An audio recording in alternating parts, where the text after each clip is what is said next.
Hello and welcome to Photography Tips. We're going to continue looking at photographing the basics, shutter speed, part 2. And there we have some photos moving in there with their corresponding shutter speeds. And this is part 2. If you missed part 1, if you click on the word shutter speed there, that'll take you to part 1 so you could get an in-depth look at the first half of this shutter speed series. And for those of you who have already gone through part 1, we're going to have a quick review of it, and that review is not enough to really give you a good strong look at some foundations and shutter speed. So I'd recommend, if you haven't seen that part 1, to go and look at it. So now, as I said, a bit of review. First off, my name again is Pasquale Mingarelli. My friends call me Pats. I have a number of different websites. A couple of them are listed there. One is wildheartphotography.com. And on wildheartphotography.com, you'll find a bunch of my photo galleries with nature and sports and journalism and various types of photography. And the visualverse.thecreationspeaks.com, that is where I post a photo every day. So, and it's always a nature photo, and there's several hundred photos on there if you want to go and take a look at those. So now let's take another quick overview look here at shutter speed. A bit of review, this section here. As we mentioned last time, it's an exposure control tool, and what that means, it's one of the devices or settings on our camera we can use to control the amount of light that comes into our sensor, making the exposure, thus the name, an exposure control tool. So when we look a little bit more at that, what does shutter speed mean, and what do the numbers mean? So shutter speed, what it means is the amount of time our shutter remains open. So when we hit our shutter button, our shutter slides open, allows light in, and closes again. And that length of time that it slides out of the way and then comes back and closes, that's known as the shutter speed. And during that time, it allows light in and exposes the sensor.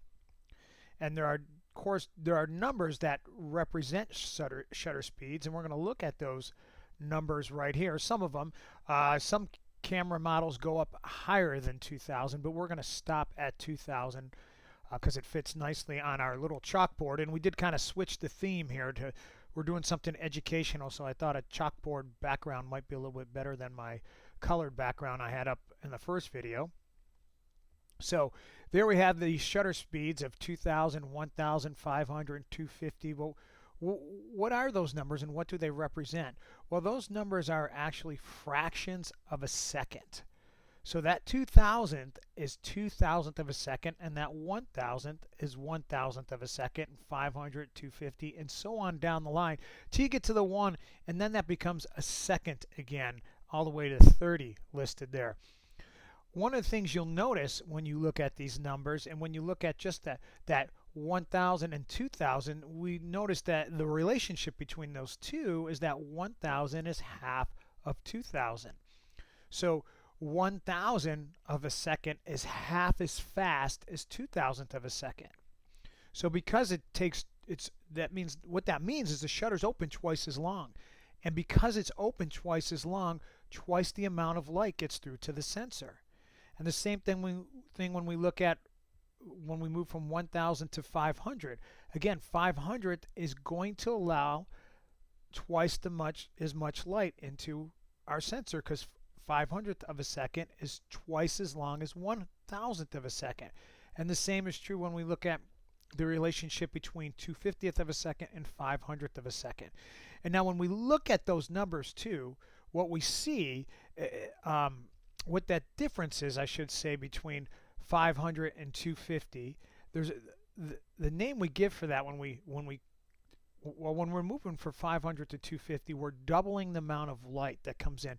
In photography terms, we say we're adding a stop of light. So when we move to the other direction, 500 to 1000th of a second, we are decreasing the light by a stop. So those big numbers between 2000, 1000, 500, 250, the difference between those numbers is known as a stop of light. Anytime we double the amount of light or cut the amount of light in half, we're talking about a stop of light.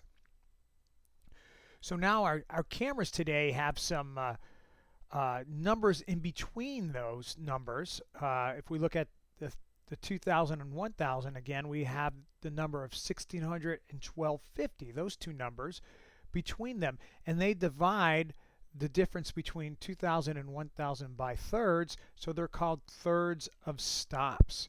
When I learned photography, I didn't have those, but we have them today, which makes it a little bit more difficult on the learning curve because of the math's a little harder, but it's still good to. But what it actually does is make our photography more precise and more accurate by doing that. So that's pretty much it with the review, because we looked at what does shutter speed mean and what do the numbers mean. That's what the first video was primarily focused on.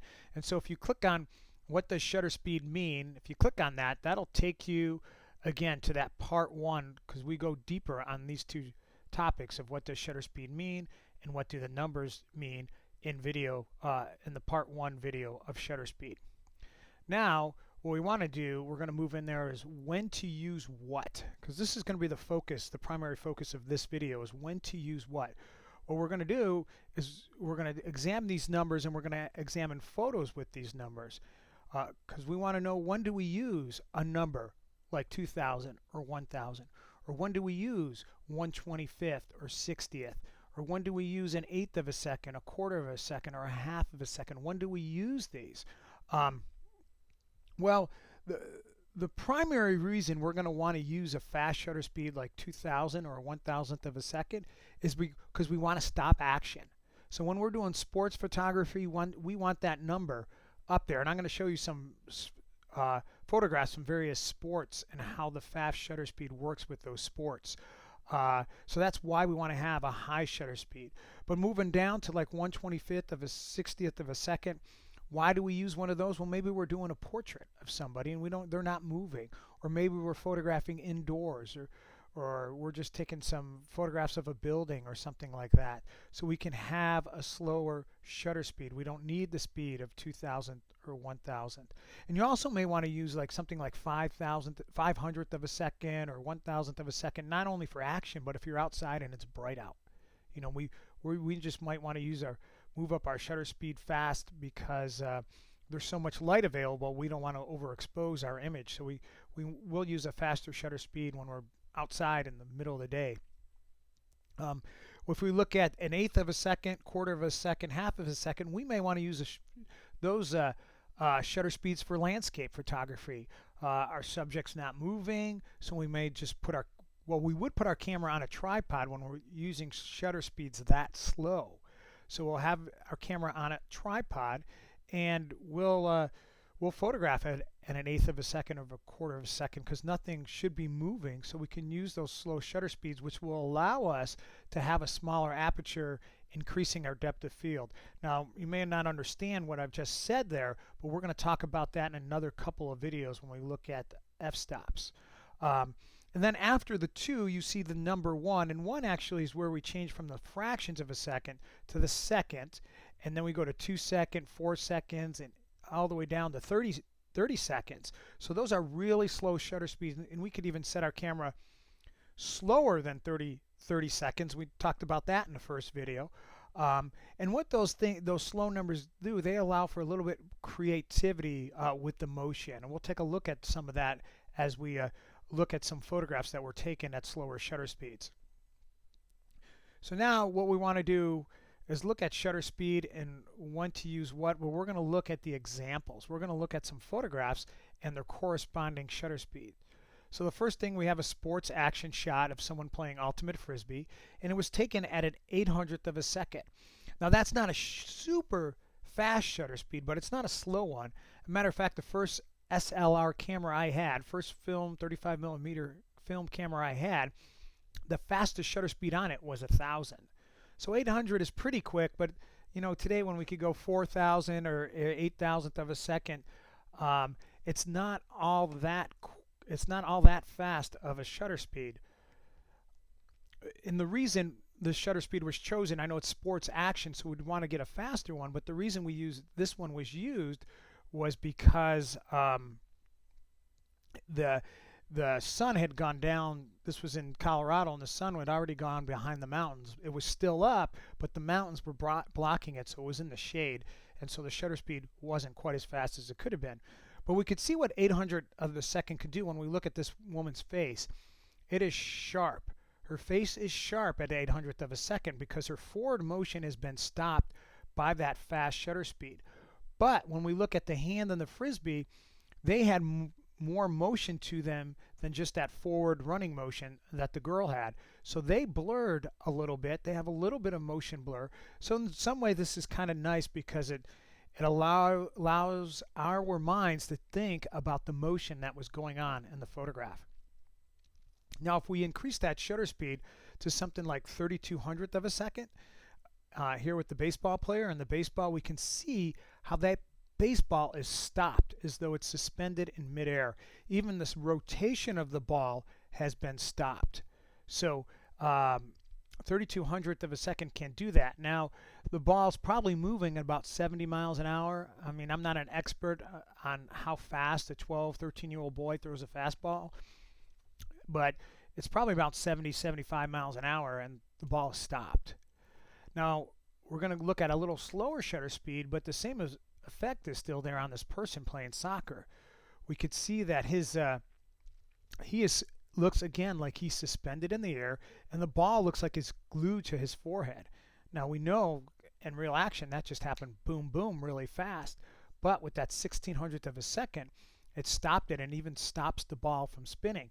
Now the next soccer shot cuts that shutter speed in half, and the reason it's cut in half is because it's under lights. It's outside under lights at night, so the shutter speed has to be a little slower. And you could look at that ball a little bit, and you could see that there's a little bit of blur to it. But the players themselves, because they're coming together at a point of collision, their speed is slowed down. They're pretty sharp in the image. Now, if one of those guys was running full speed down the soccer field, they might come out blurry at 800th of a second. They probably would to some extent, because it's not a super fast shutter speed. Often it's fast enough to get the job done, but you can see again there's a little blur in that soccer ball, just like there was in the frisbee. Next, we're gonna look at another sport where it's hard to get a fast shutter speed, and that would be hockey, because it's indoors. And you see we only have 800th of a second here, and that hockey puck is blurred. That has motion blur to it. Some of the players are also blurred because they're out of focus, and the puck is out of focus too, but the primary blur from that comes from the motion. Now if we look at the players that are in focus, the two guys, the primary guys, the goalie and the defender in front of them, they're sharp because they're not moving all that quickly, so they're sharp with that 800th of a second. Now the next hockey shot, and hockey again is tough because it's indoors, but the reflective surface of the ice gives you a little bit chance to boost up your shutter speed. Unlike basketball or volleyball, you even have slower shutter speeds for those because they don't have that reflectivity that the ice gives you in hockey. But looking at this hockey shot, this is a slower shutter speed. It's a 6/40th of a second. And we can see there that the kids look pretty sharp, but when we come in a little closer and look at the helmet on the one boy in the white, the label is blurred on that where it says Bauer, and we'll pull that up here a little closer, and we can see that Bauer is blurred. It has a little shift to it because of the motion of the boy in the white. The boy in the purple, for whatever reason, doesn't have that same motion, so he doesn't have as much blur in his label. There's a little there. You could still see it. It still has like a little doubling of the image, but or ghosting, as we would call it, of the image, but it's not as bad as the boy in the white. Now heading back outside where we could get those faster shutter speeds, especially in the middle of the day, we got a 2,000th of a second here on a triple jumper. And you could see that she is suspended in air just like the soccer player, maybe even more so than the soccer player. She's way up there, and her hair is frozen in the photograph, and she just looks really still, even though that she was just there for a moment of time. taken now another image of the same girl in a different sequence of photographs shows her as she just hits the sand, and you can see how her shoes are just there, and it looks like she's just kind of softly on there. But that's what that 25th hundredth of a second gives you. Now the next one is a 3,000th of a second, also a triple jumper, different athlete, and we can see that her legs are being enveloped by the sand. Now when this happens in real time, we don't see that, so that we get the benefit of this high-speed shutter showing that wrapping of her legs going on. In the next picture, we're going to go back to nature in this shot, and we got a hummingbird moth or a bumblebee moth. Both names are used for this particular moth. You can see that this 12/50th of a second allows the action of the moth to be stopped, but yet the wings still have a little bit of motion blur to them. So that gives us still kind of gives us that feeling of motion, although it is slight. The photograph still retains that. Here's another shot of what happens somewhat with water, or in this case muddy water, at a 1/1600th of a second. We can see that the water is kind of balls up a little bit, and we get the droplets at this speed, at this shutter speed. But if we slow that down, cut that shutter speed in half, we get a little bit more blur out of the water, especially when we look at this guy's mouth, drinking a little bit of mud soup there. This is a mud run. I'm sure you're all going to sign up to go on your mud run. Every city has maybe one or two mud runs, and this guy's in the mud pool, I guess. The mud pit, they call it. Looks more like a muddy water pit, but it's a fun thing to photograph. I try to stay out of the mud myself when I'm getting pictures. But anyways, you can see the result of the slower shutter speed is that water coming out of his mouth is more blurred, and even there's more elongation to the water as well. Now we're going to use the same shutter speed with a flock of birds, these being sandhill cranes. And because these are bigger birds and they happen to just really take off at this moment, so they're not at full speed, the 800th of a second is good enough to stop their motion. Now, even though this is outside and it's a sunny day, it's a slower shutter speed of 800th of a second because the sun has just come up, and you can see the angle of the sun is hitting the birds right underneath their wings, so we know it's near the horizon. So there's not a lot of super light available to get something like a 1/1600 or a 2,000th of a second, especially when we're shooting this at like f8 to get some little bit more depth of field to it, to capture all the birds in focus. So, but you can see it's good enough to really stop that action in these birds. Now, if they were coming straight across in front of the camera, we might have saw more blur in a shot like that. But because they're more flying towards the camera, we don't catch as much blur in them. But again, they just took off. Now, if you compare this picture to trying to get something like a cardinal or a robin, a smaller bird in flight, an 800th of a second is just not going to do it. And it's actually really hard to get one of those small birds in flight, except if you set up some sort of remote system to capture them, and then they trigger their own picture. Just very hard to follow them as they fly. Other ways that I've done it is taking pictures of them as they just left the branch and flew off, and you could get them in flight, but you would need a shutter speed faster than an 800th of a second. Now, on the same morning I took this photograph, I took another photograph of sandhill cranes probably about 45 minutes earlier, before the sun had come up, and there was very little light there, and the shutter speed was down to 1/3 of a second, and you could see what that does to the birds. Their wings are really, really soft. It's a very impressionistic look.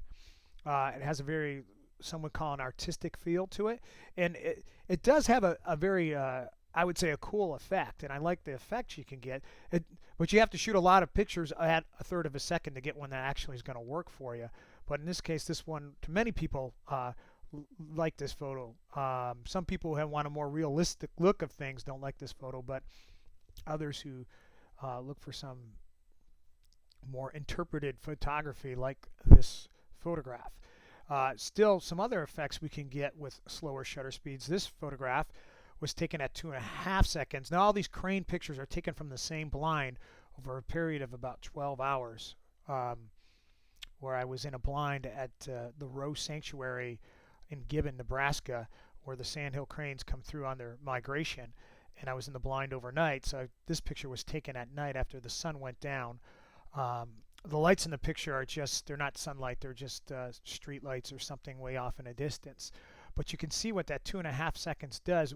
It gives us a technique called ghosting, or appearance of something in our photograph called ghosting. If we look at one bird that didn't really move the whole 2.5 seconds, the image recorded fairly straightforward. Maybe there's a little blur in the beak on that one, as we can see, but another bird that was moving, like that one in the very back, it was just moving right across. There's one bird standing in front of it, but another one that particular bird is moving side to side across the back, and it only rendered just for a brief moment of that 2.5 seconds. So it's really ghosted out in the image. And of course, with some other birds, we have some various movements going on in here as well, and you can see that ghosting effect. Next photograph is going to have even a slower shutter speed.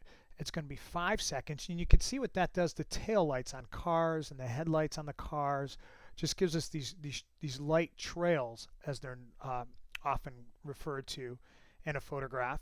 And the red ones are tail lights from a car that was moving left to right throughout the photograph. And then the one coming in, you can see the headlights, and then the car stopped at a stop sign. And you can see how that's the effect of that with the 5 seconds. And you can kind of see the car a little bit, where the car that came in from the left you don't see at all. Here's another photograph of a city street, a sidewalk, where we're using 4 seconds, and we're getting more ghosting going on in here. And we could take a look at the people who are walking down the sidewalk, and they're pretty ghosted out. There's one guy there who had an orange shirt on who must have paused or something, looked like he's almost taken a phone call and then began to walk. And he rendered in the image a little bit.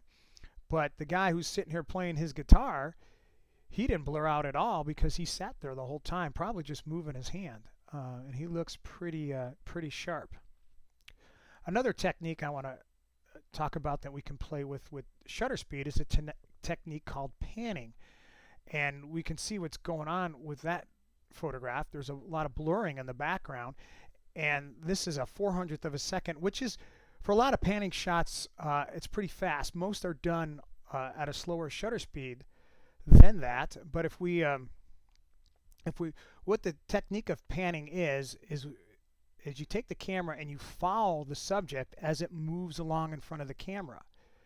And that means that the camera and the subject are moving at the same relative speed. We'll watch that again as it goes by. And what happens again is that background gets blurred out, because the background's not moving at all, but the camera and the subject are moving. And so that background blurs out, where the subject is going to stay pretty sharp. I know a lot of those kids look a little blurry. That's only because the snow is going by them in front of them, and it kind of hides their face a little bit. But if we look at the first boy right in front, he is really sharp. And that snow, because that snow is not moving forward, it's going backward a little bit and being tossed into the air, it's blurring out. So you can see this photograph has a strong feeling of motion. Now, most panning photographs, as I said, are done at a slower shutter speed.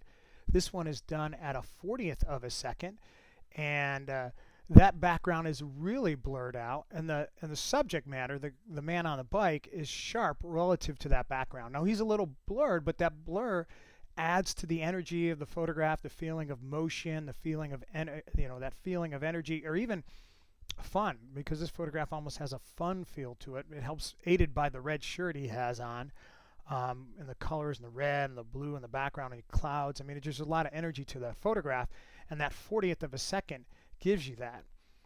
The next picture we're going to look at also has a lot of energy to it, and that's at a 50th of a second.